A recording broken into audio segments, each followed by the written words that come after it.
Welcome on in, everybody. My name is Alien Ashford, your friendly neighborhood half-vampire. Today I wanted to do a little bit of a showcase for our freshly completed Master Grade Sinanju Stein Narrative Ver.Ka in all of its mouthful glory. This kit was sent in to me by a viewer who very much knows who they are. And for my first Master Grade build since, 2015, it was one heck of a way to get back into the scale. So where do I even begin with this kit?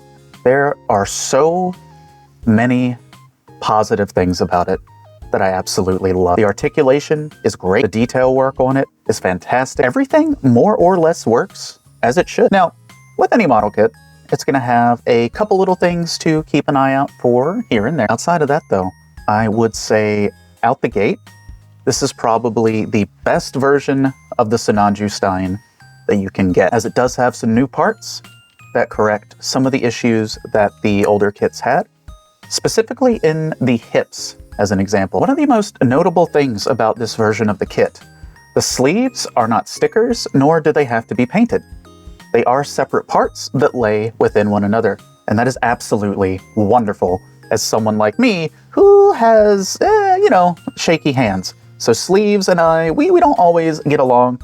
I'm going to be trying to get better at it, though, because I do have some high grades that I got to get through. This kit does come with the weapons that you would expect from previous releases of the Stein, as well as quite a many extra parts from the other releases of the Sinanju, be it the normal Stein Ver.Ka, the OVA Stein Narrative, or, the red OVA Sinanju. There are so many extra parts in this that I'm going to have to get clipped out. Taking a look at the main weapons, we have the high beam rifle, which is essentially the OVA red Sinanju's beam rifle encased in this kind of bulkier looking casing, which I personally enjoy quite a lot. I'm a big fan of the high beam rifle. Secondly, it does come with the bazooka. The bazooka also has the capability to fold up and attach to the underside of the rifle, as well as connect to the back skirt armor. Something to note, however, is simply due to how large, how dense, how much plastic is in the bazooka, it will cause the Sinanju's arm to drag down over time.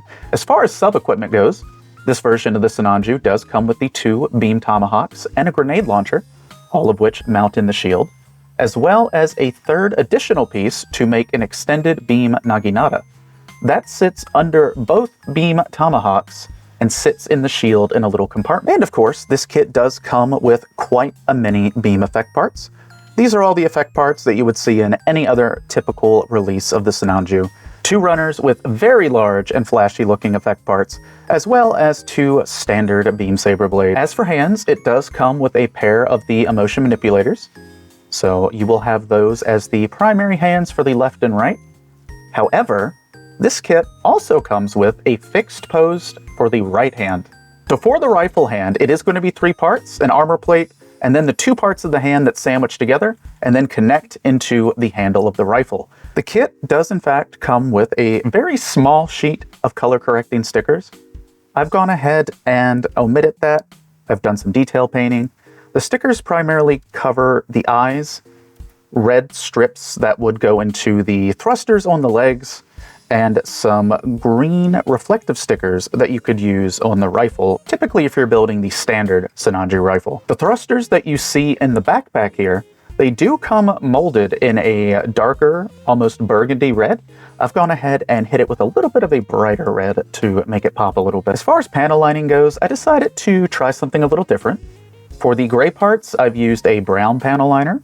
For the blue parts, I've used a black panel liner, and for the parts of the frame that are brown, I've used a light gray panel liner. The Sinanju Stein very quickly became my favorite Universal Century mobile suit. Something about it, it really does have that prototype kind of vibe to it. Like, you look at the face, you look at the little crown on the forehead, and it makes you think, hey, was there supposed to be a V fin here? And then it has the energy piping that goes around the head, almost like what you would see from a Xeon-style mobile suit. There's a lot going on with the design that simply catches my eye, makes the brain happy. Eventually, I will go back and get the old Sinanju Stein, the original one, and build that up.